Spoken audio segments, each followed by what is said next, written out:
Here's a question that'll keep you up tonight.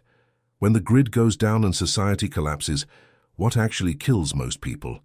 If you said zombies, raiders, or starvation, you're thinking like someone who watches too many movies. The real answer is so mundane it's almost embarrassing. Diarrhea, cholera, typhoid. Diseases we haven't worried about in a century because we've had one thing keeping them at bay: infrastructure. And the second that infrastructure fails, and it will fail fast, you're living in the 1850s again, except with 8 billion people crammed into cities designed for running water and sewage systems that just stopped running. Let's be real for a minute. You've probably got a bug-out bag. Maybe you've stockpiled ammo, canned food, a water filter. You've thought about defense, about raiders, about the collapse itself. But have you thought about what happens when your neighbor's toilet stops flushing, and there are 40 families in your apartment building with nowhere for their waste to go? That's not a dramatic question. That's day 3 of infrastructure failure. And it's the beginning of a disease cascade that will kill more people in 6 months than every violent encounter combined. If you're serious about understanding collapse scenarios and real survival strategy, hit that subscribe button and turn on notifications. We're the channel that destroys comfortable illusions with uncomfortable facts. You're going to need that. Here's the thing most preppers completely miss. Modern sanitation isn't a luxury. It's the invisible force field that keeps 19th century plagues from eating through population centers. Remove it, and you're not dealing with occasional infections. You're dealing with epidemics that spread faster than information, kill faster than starvation, and target the weak, the young, and the unprepared with ruthless efficiency. We're going to walk through exactly how this happens, which diseases kill first, which mistakes accelerate your death, and what you can actually do about it. This isn't speculation. This is pattern recognition from every major infrastructure collapse in modern history. Let's set the parameters. The scenario is simple. The electrical grid fails. Could be cyber attack, solar flare, economic collapse, doesn't matter. Within 72 hours, municipal water systems stop functioning because the pumps don't work. Sewage treatment plants go dark. Grocery stores are picked clean because supply chains depend on fuel pumps that need electricity. You're in a major city, population over 500,000, and you're watching the most dangerous transition in human history happen in real time. Not the collapse itself, the transition from modern sanitation to medieval conditions with a modern population density. You don't have running water, your toilet doesn't flush. Neither does anyone else's in a 100-mile radius. It's summer, it's hot, and the clock is already ticking on the first wave of deaths. Here's what most people don't realize. You can survive weeks without food. You can survive days without water if you're lucky. But you can't survive in close proximity to human waste for more than a few days before disease vectors establish themselves. That clean bathroom you're looking at. That's a technological miracle maintained by millions of gallons of treated water flowing through underground pipes every single day. Remove that flow, and this room becomes a biohazard zone so fast it'll make your head spin. The first killer shows up within a week. It's not the one you'd expect. Most people think cholera or typhoid are the immediate threats. They're not wrong, but they're not first. The first mass killer is simple, almost boring. Acute diarrheal disease from E. coli and other fecal-oral pathogens. Sounds survivable, right? It's just diarrhea. Here's why that thinking kills you. In a collapse scenario, you're already dehydrated because water is scarce. You're already stressed, sleeping poorly, probably not eating well. Your immune system is compromised. And then you drink water that's been contaminated by runoff from a neighbor's improvised latrine situation because you didn't have a choice or didn't know or got desperate. Within 6 hours, you're losing fluids faster than you can replace them.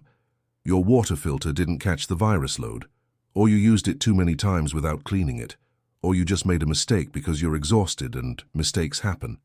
And now you're in a medical crisis that would be trivial with IV fluids and electrolyte replacement, but is potentially fatal when the hospital is dark and the pharmacies are long since looted.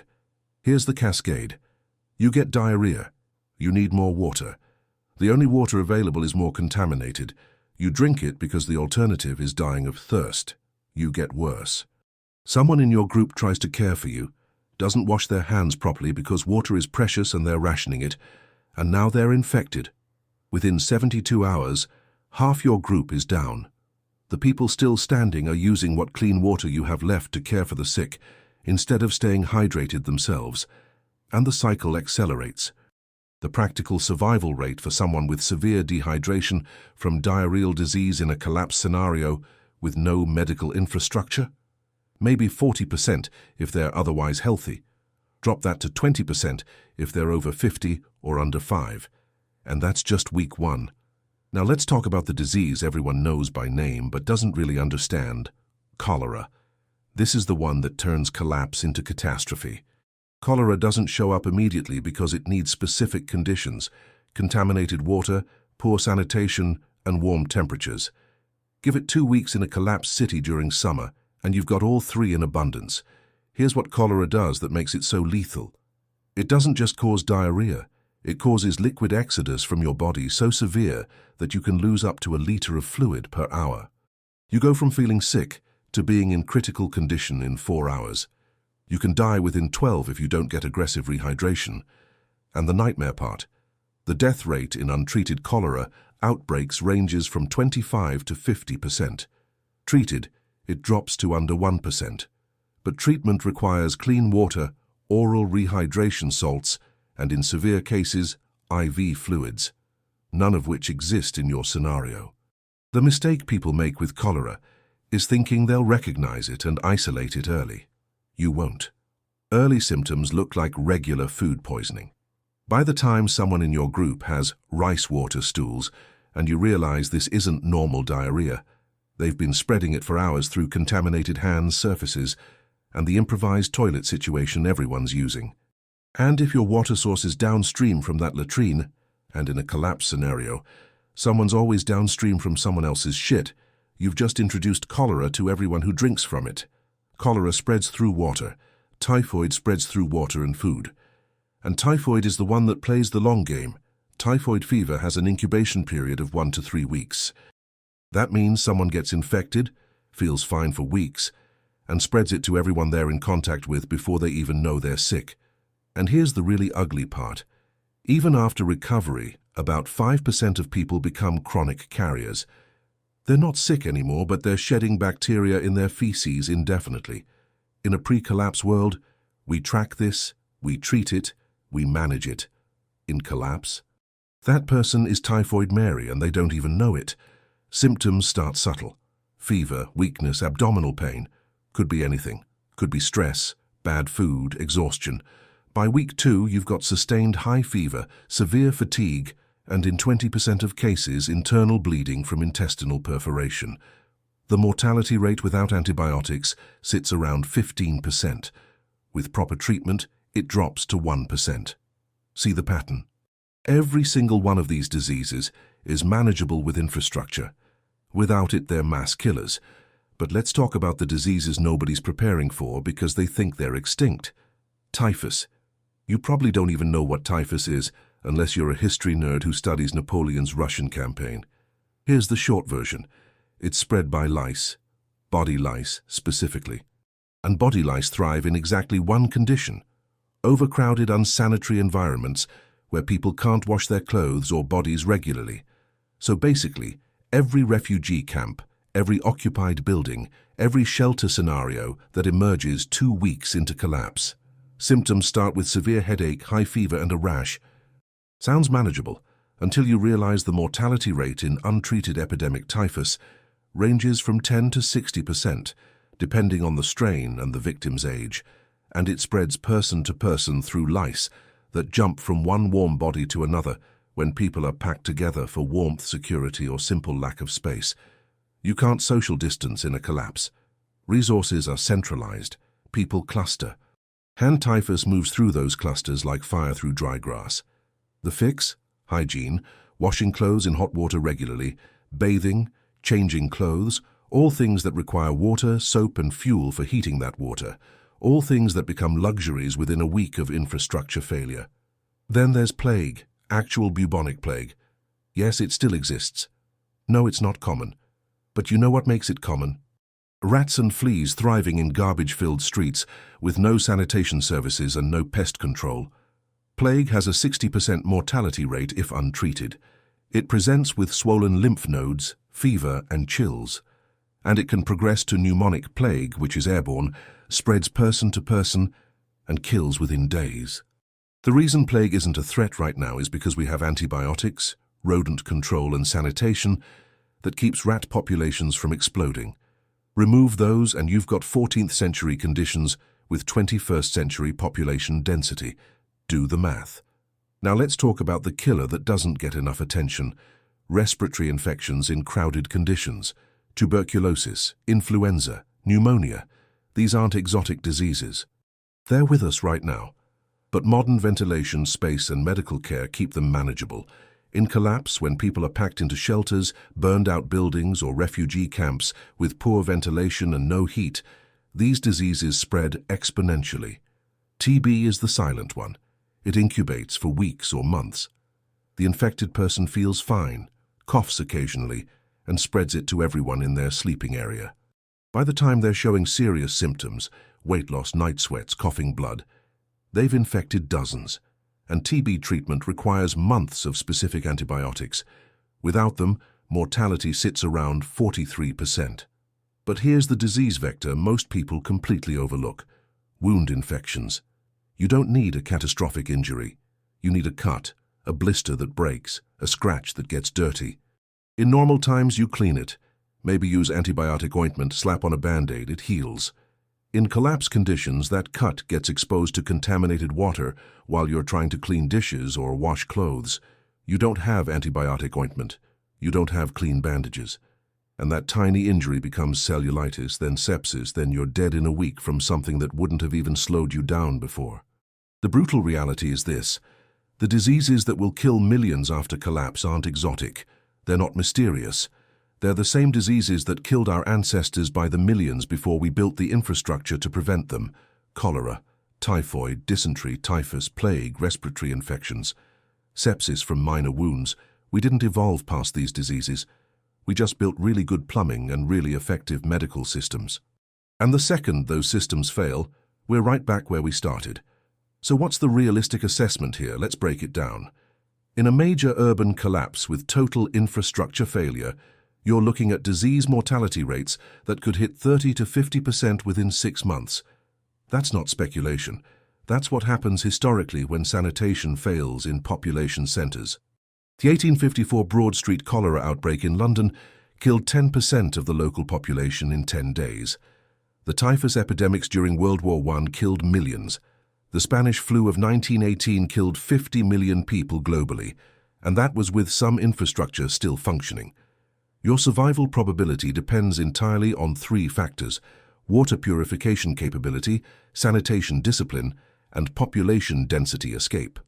If you can reliably purify water, maintain strict hygiene protocols, and get yourself away from dense population centers before the disease cascade starts, you might hit 70% survival odds. Stay in a city, rely on scavenged water, and ignore sanitation protocols. Your odds drop to maybe 30%, and that's optimistic. The practical advice is simple, methodical, and boring as hell. You need multiple water purification methods: boiling capability, chemical treatment, and filtration. You need to understand the difference between making water safe to drink and making it safe for washing wounds. You establish a latrine system immediately, not when it becomes a problem, but day one. You dig it far from water sources, you use it exclusively, and you practice hand hygiene with whatever clean water you have allocated for that purpose. You isolate sick individuals immediately, even if it's just hanging a sheet to create a barrier. You dedicate one person as caregiver who doesn't handle food or water for others, and you accept that half measures will kill you just as dead as doing nothing. You don't share eating utensils. You don't share water bottles. You boil water even if you filtered it when diarrheal disease is present in your group. You wash your hands before eating even when water is scarce, because the water you save by skipping that step will cost you more in diarrheal fluid loss. These aren't suggestions. These are the non-negotiable minimums that separate the people who survive epidemic conditions from the people who become statistics. And here's the hardest truth. You can do everything right and still get unlucky. You can purify your water, maintain perfect hygiene, isolate from population centers, and still contract typhoid from contaminated food or typhus from a louse you didn't notice, or TB from someone who seemed healthy. There's no plot armor. There's no guarantee. There's just probability management and discipline. The long-term survival picture in a permanent infrastructure collapse scenario. It's grim. It takes years to rebuild sanitation infrastructure. It takes decades to rebuild medical manufacturing and supply chains. In the meantime, you're living in a world where childhood mortality might hit 50% like it did for most of human history, where a simple cut could kill you, where giving birth could kill the mother, where diseases we've forgotten about come roaring back because we've lost the systems that kept them contained. The survival rate for a population in those conditions over a decade, maybe 60% if they're lucky and manage to establish some basic sanitation and agricultural systems. Worse if they don't, and that's assuming no additional collapse factors like warfare, crop failures, or climate extremes. All right, your turn. Be honest with yourself. Right now today, do you have the capability to purify water through multiple methods? Do you know how to build a proper latrine that won't contaminate your water source? Could you recognize the difference between normal diarrhea and cholera? Do you have a plan for isolating sick individuals in your home or bug-out location? Have you thought about what happens when someone in your family needs medical care that doesn't exist anymore? No plot armor, no respawn button, just honest assessment of whether you're prepared for the most likely mass casualty scenario in any collapse. Disease from sanitation failure. Drop your strategy in the comments. Tell me where your water purification weak points are. Tell me if you've thought about sanitation, or if you've been focused on the sexy prep stuff like weapons and food storage.